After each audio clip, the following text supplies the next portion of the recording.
So, I got a message from Stell a few days ago that Leon was experiencing some heart-related issues, and so I reached out to Leon's daughter, Tricia, and she indicated that he was in the hospital and that they were trying to stabilize him, and at this point, they are keeping him there for a few days for observation and to try to stabilize, but he is responding to that, and so we will all wish him a swift recovery. But in the meantime, he had already prepared his remarks for today, and so Wade Marbaugh will actually be reading the words of Leon Clymore. So I'll welcome Wade up to the podium.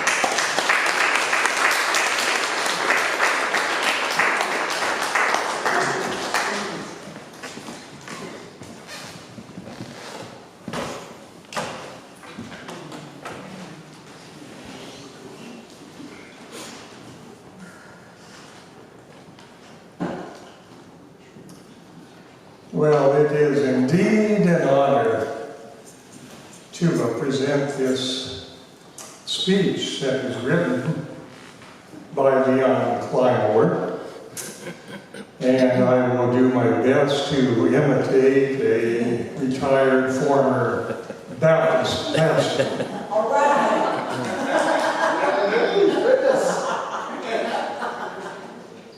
These are his words for today. Good morning. This is my 6th talk that I have given here at First Youth. It is probably my last.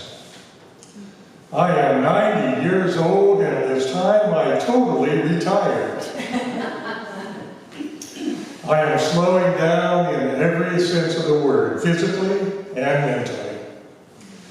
Most of my time is taken up with doctors, nurses, clinic visits, with a little Spanish study thrown in.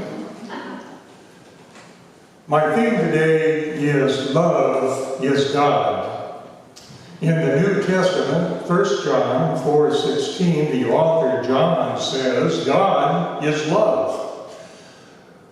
As I have said many times in my speaking here, I am an agnostic and atheist, so I don't believe that there is a God. So I have reversed this equation, and I declare to you that it is better for me to believe and say, love is God. I mean that love takes the place of God. Love is basic to all religions, or to non-religions. Love is universal, essential, the most important human value. Love brings us personal happiness and brings happiness to those whom we offer our love. Love creates the beloved community, the community of mutual concern and help. When Renee Good and Alex Creddy laid down their lives defending undocumented people they didn't even know personally, we were left standing in awe.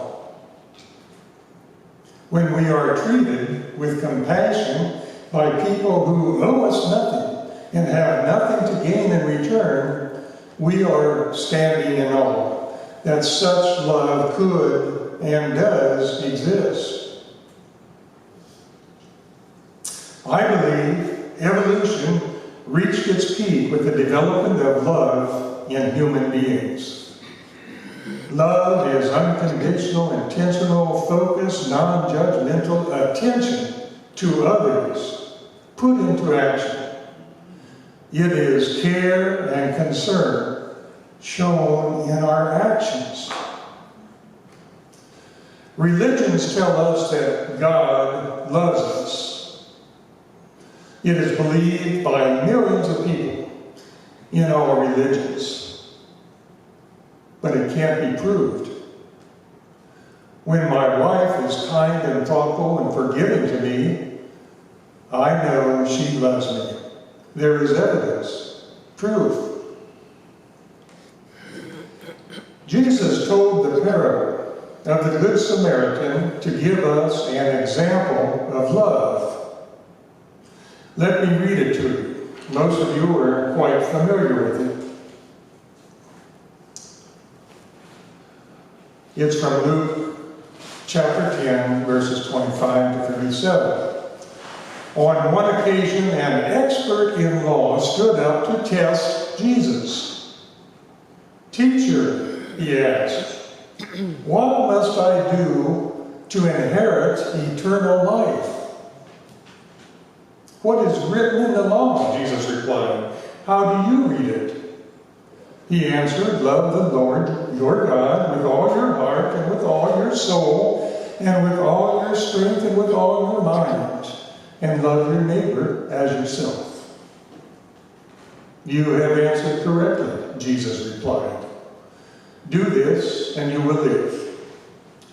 But he wanted to justify himself, so he asked Jesus, "And who is my neighbor?" In reply, Jesus said, "A man was going down from Jerusalem to Jericho when he was attacked by robbers. They stripped him of his clothes, beat him, and went away, leaving him half dead. A priest happened to be going down the same road, and when he saw the man, he passed by on the other side. So too a Levite, when he came to the place and saw him, passed on the other side. But a Samaritan, as he traveled, came where the man was, and when he saw him, he took pity on him.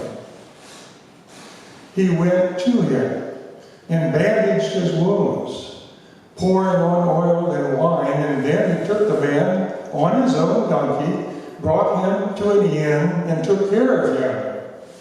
The next day he took out 2 denarii and gave them to the innkeeper.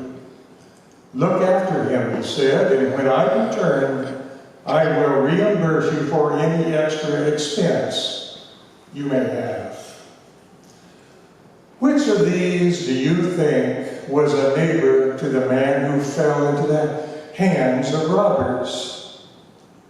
The expert in law replied, "The one who had mercy on him." Jesus told him, "Go and do likewise." This is the basis for our expression, a good Samaritan. Most of you probably know there existed hatred between the Jewish people and the Samaritans in those times, based on bitter religious and ethnic differences. Jesus intentionally chose a cultural and religious enemy of the Jews to shame the religious elite, the priest and the Levite, who prioritized their hatred, ritual purity, or personal comfort over human survival and love. The Samaritan shows love toward the Jew who is barely alive after being robbed and beaten by the thieves. And the questioning man asks, "Who is my neighbor?" And Jesus answers, in effect, "A neighbor is someone whose suffering or need you have the power to alleviate." Jesus taught to love your neighbor as you love yourself.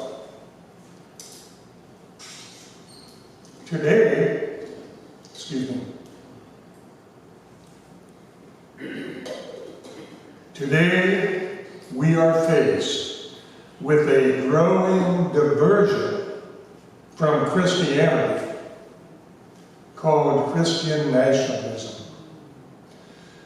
It is a sick and perverse form of Christianity.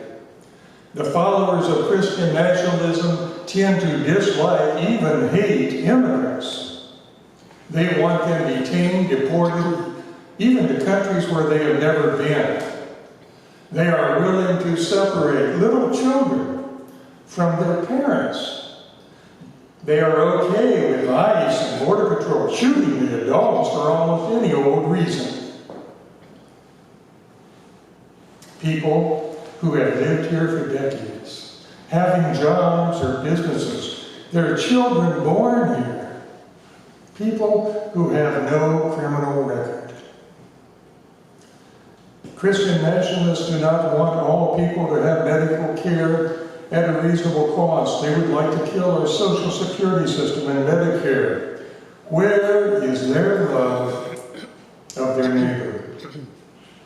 The champion of Christian nationalism is our president, who doesn't have a clue what love is. John Fugelsang,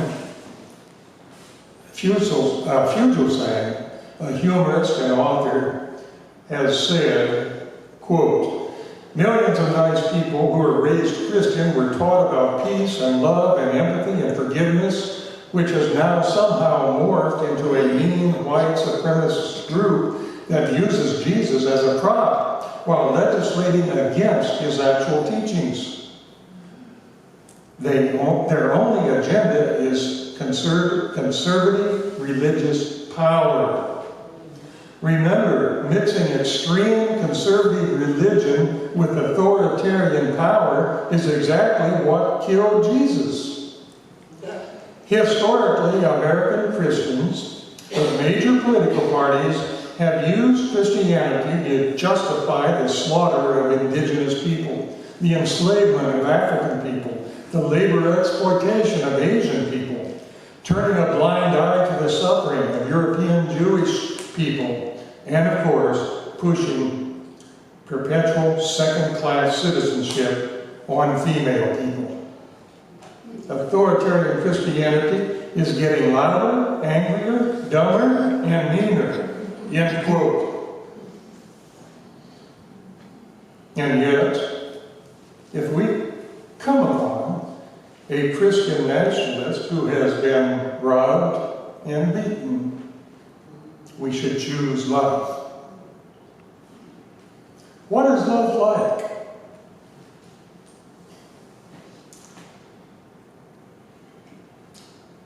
Love is Bill Reed and Bill Laney.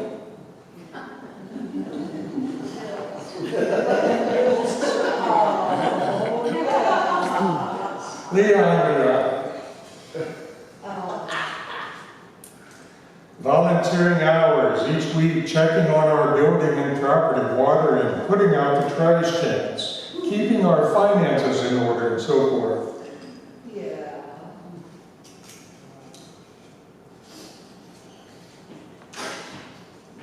How did you do it? Sing without crying. Love is patent white. Loving and sharing life with Nancy, his mother, dealing with the First E recorded services each Sunday, leading committees, organizing events, and so forth. Love is Stell Simonton, arranging our Sunday speakers. Love is Gene Heinrich, planning and arranging our Sunday music. Love is Margina Mister, contacting our members who have health problems, sending cards, making phone calls, arranging meals, giving rides to medical appointments. Love is Sue King, Patty Goodwin, and Lou Clymore, giving attention to the front yard at First E. Sue King, producing our Sunday bulletin in Edith Covington's absence. Love is Susan Ralston, helping set up and clean up the kitchen after our eat and greet Sundays. Love is Charlene Ball and Libby Ware, organizing and working hard to have an annual book fair to raise money for First E. And Sarah Grew in outreach work and all else that she does for us. Edith Covington, and incredible contributions as office administrator. and E.D. Kalman in the social justice field, in all that they do in the Biracial History Project. Ted Pettis, Bill Chilton, and all of our musicians. Love is so many of you, too many to mention, and those of you serving on the board and committees to keep matters organized and functioning here. Love is when we participate in raising money for Eva's ramp and help others who have less resources. Love is bringing food for the bearer so others will have more to eat. And of course, love is Andy Weisskopf, setting up the electronics for our services so that myself and others can hear what is going on. And getting us good chairs and cushions to be comfortable in our services.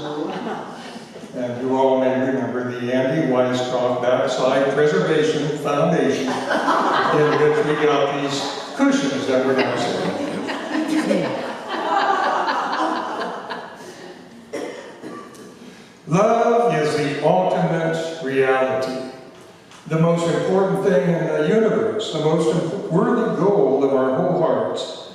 One reason for our weekly celebrations of life is to remind us to love one another. It is a compass that wants to direct our every thought and wish and deed.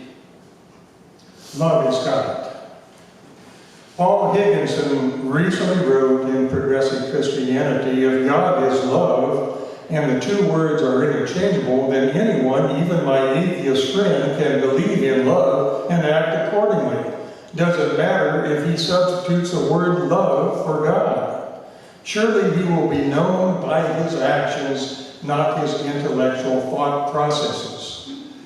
Karl Rahner said we should stop using the word God for 50 years and see what happens. The word God puts so many people off. Why don't we concentrate on showing people how to forgive or how to have hope? What matters is the forgiving, not whether the forgiver has a Christian theology. What we are what we do rather than what we think. There is nothing wrong with beliefs. Of course. It's just that they must serve right action. Whether we can call ourselves Christians depend ultimately on what we do, not what we believe. St. Ignatius sums it up beautifully. I wish not to be called Christian. I wish not merely to be called Christian, but also to be Christian. Well, if someone here today may be thinking, he is talking a lot about love, he must be an expert in loving. Ha ha. I have so many issues, obstacles, and baggage to deal with. My PTSD, anxiety, and other issues have slowed down my love growth. My wife and children have suffered the consequences. But I do want love to dominate my life. Create in me a better person, a loving person. I say to love, get busy, love. You don't have much time left.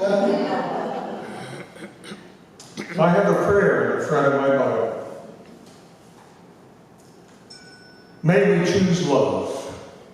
May we choose love when faced with retaliation, love when tempted by deception, love when addressing poverty, love when speaking to our neighbors, love when lured by bad choices, love when electing leaders. In all the things we do, in all the words we say, in all the places we go, may we always choose love. I believe love is all the religion that we will ever need. It indeed has been an honor for me to present this great oration by Leon Clymore. Thank you for listening to his words.